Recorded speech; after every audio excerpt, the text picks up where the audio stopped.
Hello everyone, welcome to Champions Smart Classes. आज की इस वीडियो में हम लोग अलजेब्रिक एक्सप्रेशन चैप्टर के नेक्स्ट टॉपिक के बारे में बात करने जा रहे हैं, जो कि बहुत इंपॉर्टेंट टॉपिक है, फैक्टराइजेशन। तो सबसे पहले आपको फैक्टराइजेशन का मतलब पता होना चाहिए, जैसा कि आपने प्रीवियस क्लासेस में पढ़ रखा है। जहाँ पर भी आपने HCF एंड LCM कंसेप्ट को पढ़ा था, वहाँ पर आपने प्राइम फैक्टराइजेशन को पढ़ा है। प्राइम फैक्टराइजेशन का मतलब होता है, अगर हम बात करें किसी भी नंबर की, अगर हम ले लेते हैं एक नंबर 12 और हमें इसका प्राइम फैक्टराइजेशन करते हैं, तो उसके लिए, क्योंकि ये एक इवन नंबर है, तो सबसे पहले हम इस इवन नंबर को किसी स्मॉलेस्ट इवन नंबर से डिवाइड करेंगे। तो I hope you people know that कि smallest even number is 2. So when you will divide 12 by 2, so you will be getting 6. Now since again 6 is an even number, so again you have to divide it by the smallest even number. So that is 2.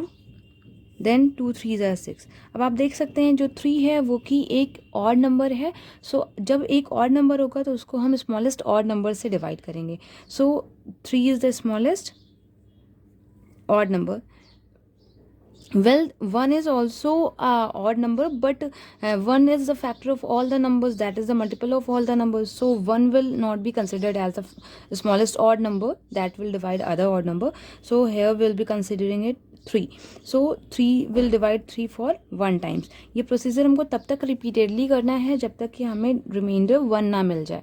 Okay, so reminder 1 means quotient 1 is here and remainder will be the 0. So अगर आप यहाँ पर observe करेंगे, so you can just write 12 as 2 into 2 into 3. So all these numbers are the prime numbers. Okay, so prime numbers क्या होते हैं, मैंने अपने चैनल पर वीडियो अपलोड करके रखा हुआ है टाइप्स ऑफ नंबर्स से रिलेटेड. So if you have any confusion regarding the types of number, you can just watch out that video. So यहाँ पे देखिए सारे नंबर्स जो हैं वो प्राइम नंबर हैं. इसको हम बोलते हैं प्राइम फैक्टराइजेशन. देन इसी तरीके से जब हम किसी अलजेब्रिक एक्सप्रेशन का फैक्टराइजेशन करेंगे तो उसके लिए हमें क्या करना होगा, आप यहाँ देख सकते हैं. Let us take any monomial 30x²y. Okay, I am just taking one example. It is an algebraic expression, you know very well. Okay, और ये किस टाइप का अलजेब्रिक एक्सप्रेशन है, ये है एक मोनोमियल, क्योंकि यहाँ पर सिंगल टर्म है. सो इस टाइप के जब भी आपको फैक्टराइजेशन करना होगा ऐसे मोनोमियल का, तो जो आपका कॉफिशिएंट होगा, इस टर्म को कॉफिशिएंट बोलते हैं. सो जो कॉफिशिएंट होगा उसको आप उसका प्राइम फैक्टराइजेशन करेंगे. देन जो वेरिएबल्स होंगे उनको आप स्प्लिटेड फॉर्म में लिखेंगे. Okay, how you can just see here 30 when you will factorise it like this, then it will be written as 2 into 3 into 5. Okay, आप यहाँ भी देख सकते हैं सारे नंबर जो है वो प्राइम नंबर्स हैं. सो x² is here, so x into x and then 1 is y. Okay, so the factors of this monomial are 2, 3, 5, x, y. All the each term will be the factor of this expression. अभी अगर आप देखें, मतलब factor होने का मतलब कि हमें रिमाइंडर 0 मिलेगा. ओके, किसी से भी आप सिंगल टर्म से डिवाइड करेंगे जब इस मोनोमियल को, always you will be getting the reminder 0. Means there will be nothing remain in the denominator. Let us just see it. I am just demonstrating it you can just see 30. जब आप इसे 2 से divide करेंगे तो आप देख सकते हैं कितना आएगा, 2 15 are. So here you have got what, 15x²y. It means 2 is the factor of 30x²y. Similarly, जब आप 3 से डिवाइड करेंगे तो आपको कितना मिल जाएगा, 10x²y. जब आप 5 से डिवाइड करेंगे तो कितना मिल जाएगा, 6x²y. It means you are getting nothing in the denominator remaining. Okay, then when you will be just dividing this by x, क्योंकि x भी इसका फैक्टर है. जब आप x से डिवाइड करेंगे, so this x will cancel the power, means 2x are here, so 1x will get cancel out by this one. So क्या मिल गया आपको, 30xy. It means nothing is here in the reminder except 1. Okay, तो similarly when you will be dividing x²y by 2x, means x into x, so that is x², so it will cancel this one. So here you have 30y. Okay अब आप देख सकते हैं कि सारे जो भी इसके फैक्टर्स हैं वो इसको कम्प्लीटली डिवाइड कर रहा है, इस मोनोमियल को कम्प्लीटली डिवाइड कर रहा है। जब इसी तरीके से आप y से भी डिवाइड करेंगे इस टर्म को, then also you will be getting the 30x²। Okay but अगर आप कहें कि x स्क्वायर y² क्या इसका फैक्टर हो सकता है, so let us just check it out, क्या ऐसा पॉसिबल है? 30x² y upon x² y². Okay, now just see here, x² will cancel this one, so this y will cancel the power, means 2 y's were here, so 1 is remaining now. So आपको क्या मिल गया? 30/y. आप देख सकते हैं यहाँ पर डिनोमिनेटर में आपको y रिमेनिंग मिल रहा है, so we can say that कि x² y² is not the factor of 30x² y. Okay, I hope you have got this concept. It was the very basic thing that I told you about the factorization. Now let us move to the important topics regarding this. इसके बाद बात आती है methods of factorization की. So there are 3 methods for finding out the factorization of any algebraic expression. Okay, so सबसे पहले हम पढ़ेंगे by taking out the common factor, and then the second is by using the identity, then the third one is by splitting the middle term. It is for the quadratic equation purpose. Okay, so हम लोग इस video में बात करेंगे by taking out the common factor. How can we just find out the factors of by using this method? In the next video I'll be just discussing method number 2 and method number 3. So let us see. So for this method there are the 2 cases. First one is there when each term of the given expression contain a common monomial factor. Okay, so पहले हम लोग case first के बारे में discussion करते हैं. Let us take one example of any expression following the case 1. So I have taken just 4x³ plus 12x² plus 20x. Okay, you can just see this expression, it contains a common monomial factor hidden. अब आपको वो ढूंढना है कि वो common monomial factor है कौन सा. सबसे पहले तो आप इनके कोफिशिएंट्स को देख लीजिए. So what are the coefficients here? The coefficients are 4, 12 and 20. Okay, so now you have to find out the HCF of all these 3. So you can just find out HCF very easily. I hope you have got the HCF, that is 4. So 4 is the HCF of all these numbers. So it means you can just see 4 is multiplied in this term also, 4 is multiplied in this term also, and 4 is multiplied in this term also. When you will be just writing each term, each coefficient in the form of 4, then how will you just write? You will be just writing as 4 into 1, it will be as 4 into 3, and it will be as 4 into 5. You can see that 4 is common in all the coefficients. So when you will be just taking 4 as common, तो क्या बचेगा? जब 4 common आप ले लेंगे तो यहाँ पर क्या बचेगा? 1, एंड यहाँ पर हो जाएगा 3, and here only 5. Similarly we will be finding the HCF of x³ x² and x.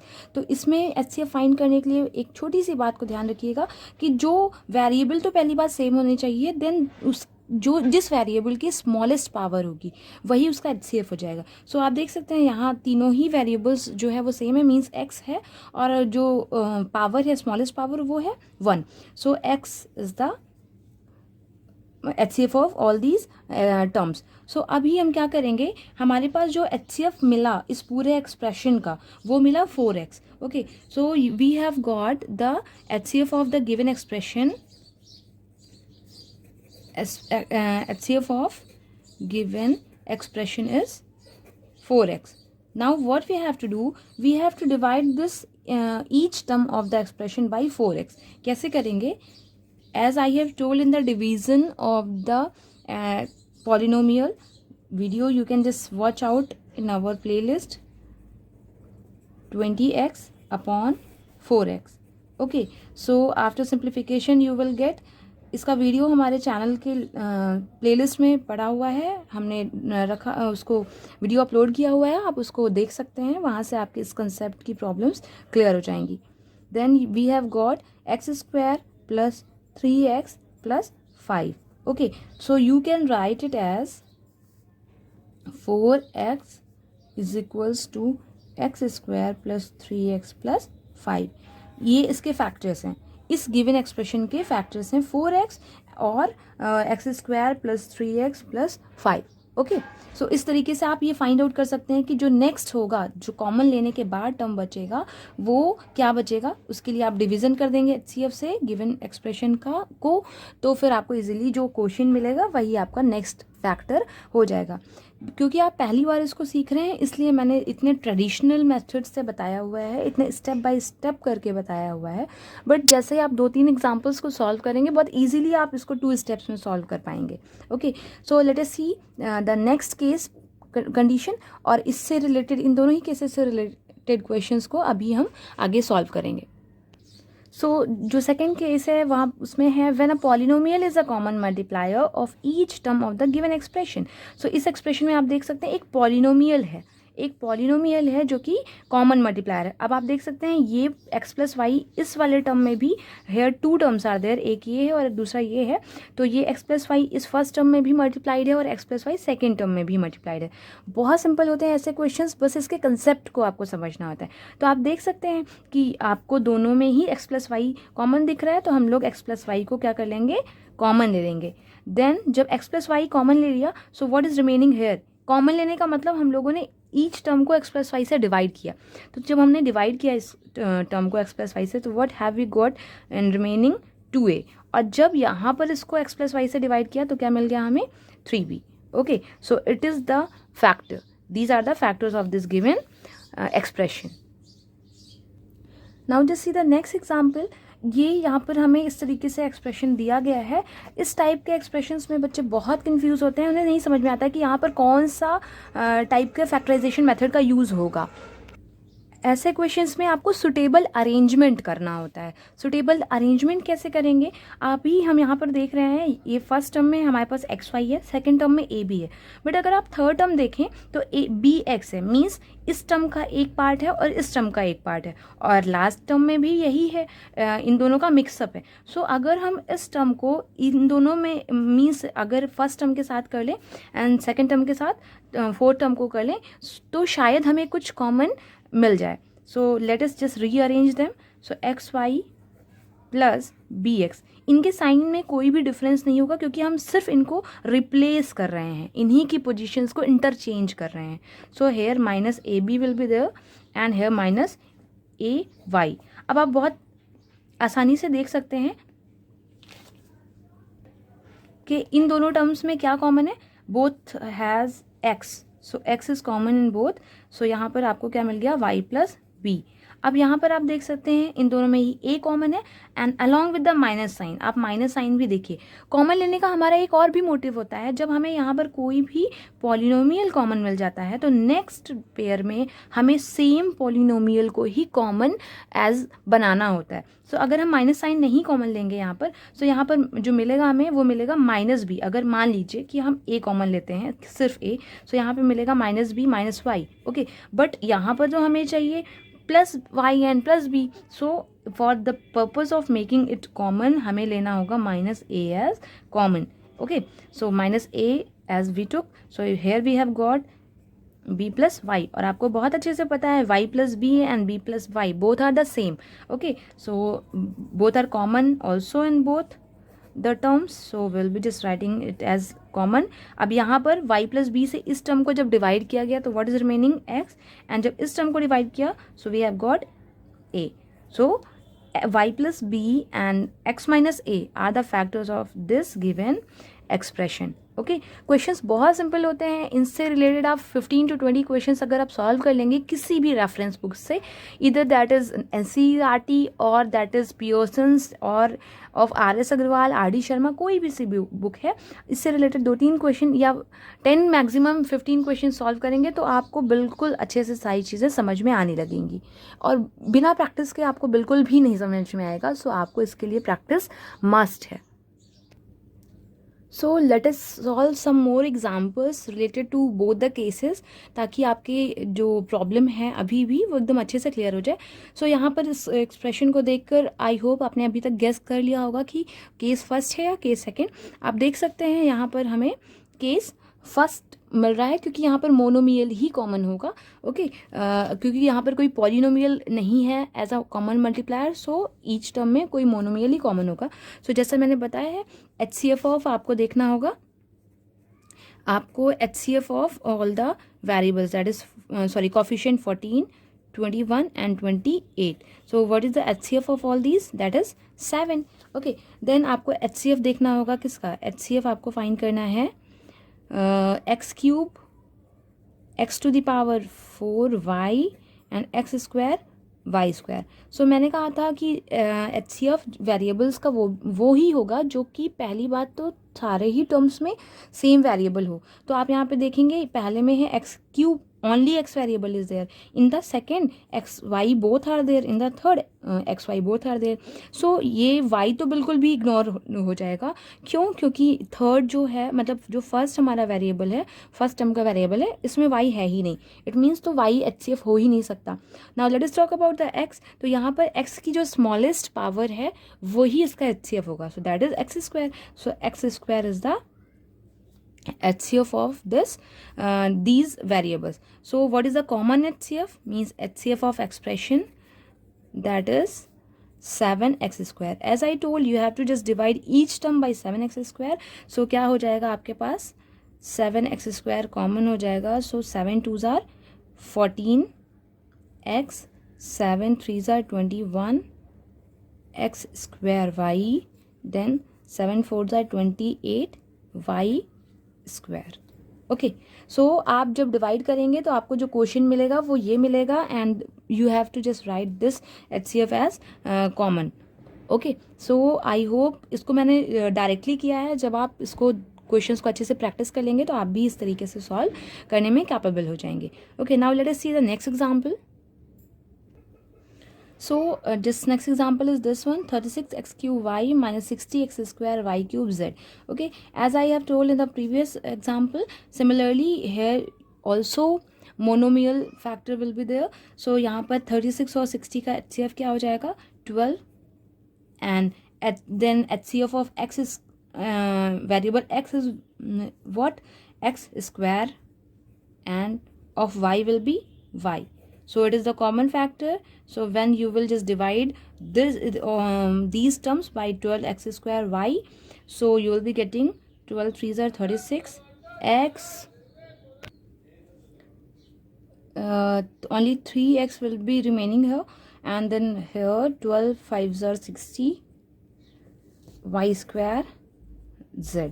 Okay, जब आप इस टर्म से इस पॉलिनोमियल को मल्टीप्लाई करेंगे then the same expression you will be just getting. Okay, so इसका मतलब इस तरीके से आप इन सारे एक्सप्रेशंस का फैक्टराइजेशन करेंगे जहाँ पर मोनोमियल से मोनोमियल कोई भी कॉमन होगा किसी भी गिवन एल्जेब्रिक एक्सप्रेशन से. सो इससे रिलेटेड क्वेश्चंस आप ज़्यादा से ज़्यादा प्रैक्टिस करिएगा. Now let us see some more examples. Now just see the next example. I hope कि आपने इसको देख कर समझ लिया होगा कि यहाँ पर मोनोमियल कॉमन है या कोई पॉलिनोमियल, बिकॉज पॉलिनोमियल्स जहाँ पर मल्टीप्लाइड होते हैं वो सेपरेटली ब्रैकेट में ऑलरेडी दिखते हैं. तो आप देख सकते हैं यहाँ पे 2p माइनस 3q है और यहाँ पर भी 2p माइनस 3q है, बोथ आर द सेम. सो इसका मतलब 2p minus 3q is common in both. और इसके बाद हम देख सकते हैं इसके बाहर भी कुछ आपके टर्म्स हैं, क्या उनमें भी कुछ कॉमन है. Here is 16 and here is 4. So very easily you can just find out the HCF between 16 and 4, that is 4. सो यहाँ पर क्या कॉमन हो जाएगा? सबसे पहले तो इसमें और इसमें 4 कॉमन है. सो जब आपने 4 कॉमन लिया, so what is remaining here?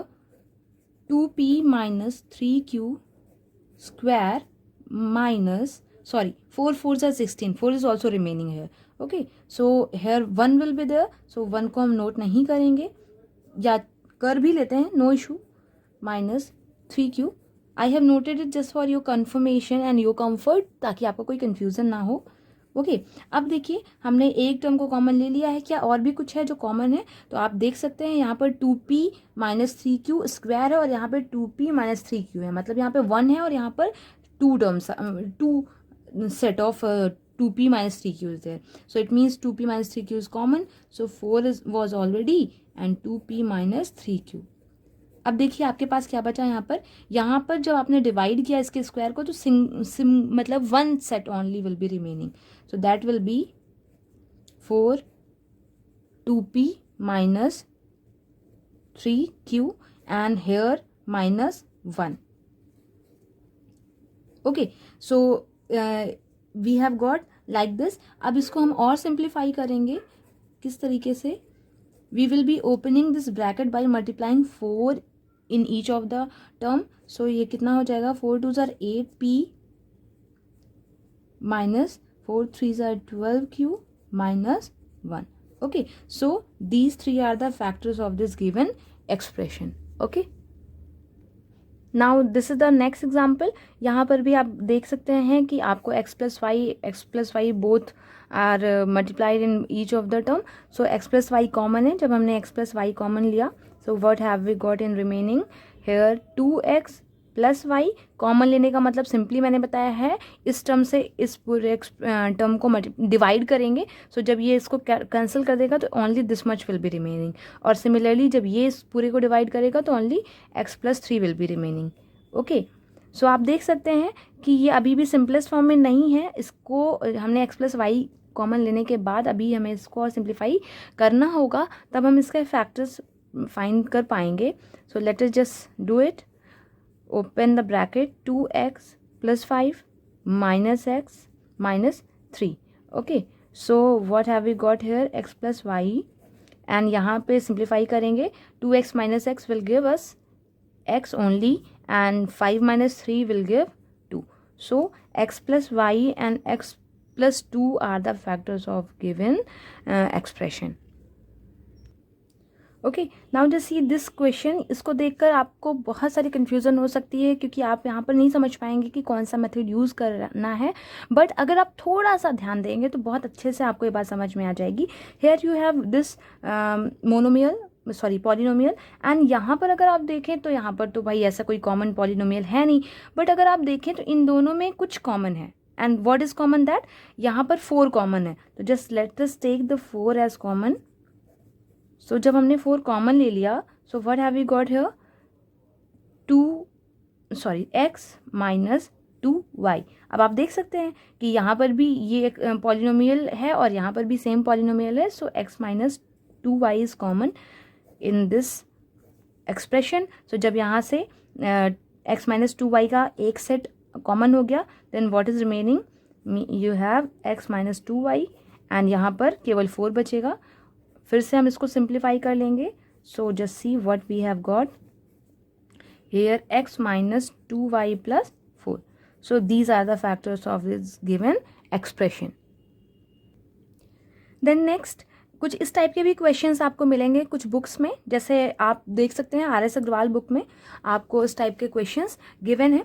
सो इस टाइप के क्वेश्चन में बहुत ही कन्फ्यूजन होती है कि सुटेबल अरेंजमेंट करेंगे तो कैसे करेंगे, क्योंकि nothing is looking common and no polynomial is also common in both. So इसके लिए आपको ब्रैकेट ओपन करना होता है. So let us just do it. AB square plus AB minus B minus 1. Okay, अब यहाँ पर आप सुटेबल अरेंजमेंट बनाकर कॉमन फैक्टर्स को ले सकते हैं. सो यहाँ पर देखिए अगर आप इसका सुटेबल अरेंजमेंट बनाते हैं, सो what is common, AB. Okay, so AB is common, so what is remaining here, B plus 1.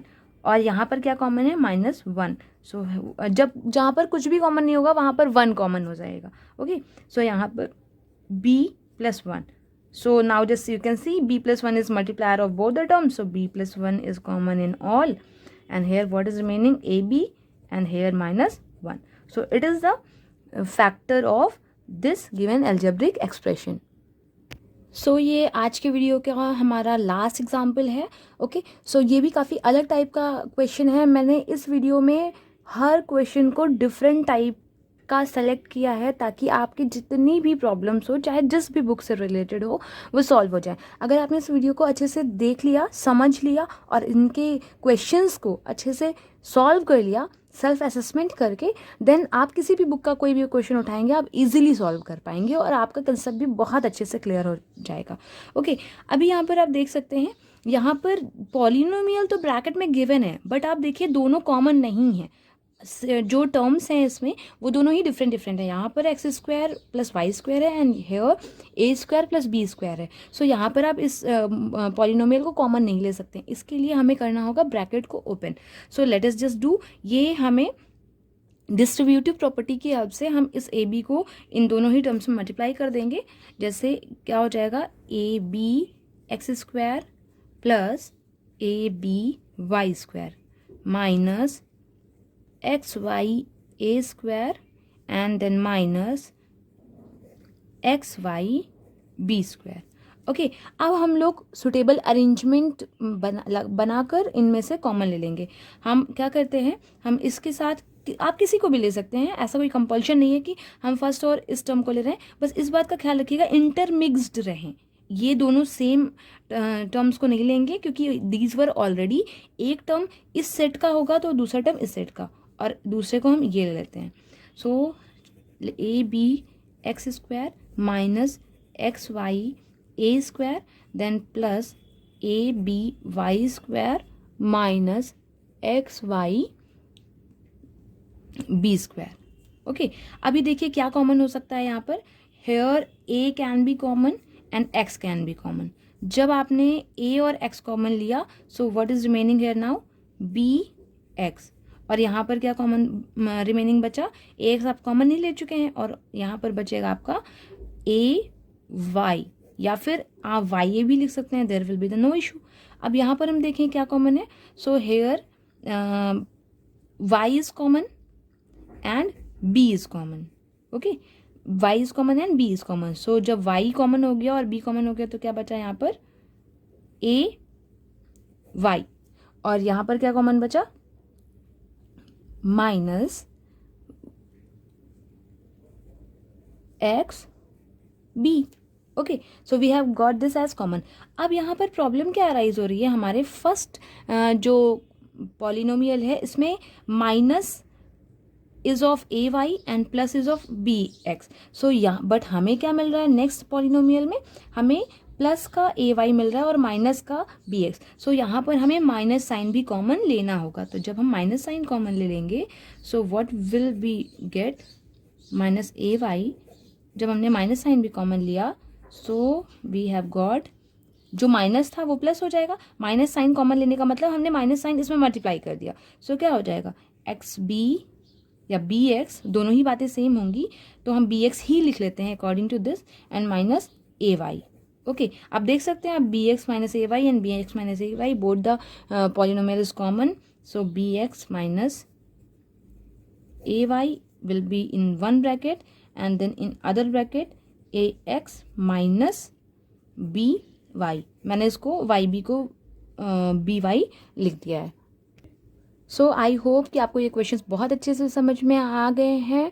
आपको अगर मेरे पढ़ाए गए मेथड्स समझ में आ रहे हैं, हमारी वीडियोस अच्छी लग रही हैं, तो हमारे वीडियोस को लाइक करिए, शेयर करिए, ताकि आपके ज़्यादा से ज़्यादा फ्रेंड्स की प्रॉब्लम सॉल्व हो पाएँ। और आपकी जो भी कन्फ्यूज़न हो या जो भी क्वेरी हो, आप हमें कॉमेंट बॉक्स में कॉमेंट करके पूछ सकते हैं। I will be just trying to solve your problem in the next video. अगले वीडियो में हम लोग बाकी 2 मेथड्स ऑफ फैक्टराइजेशन की बात करेंगे। Okay, so up to the time practice it very carefully and like it and share it and subscribe it. Thank you so much.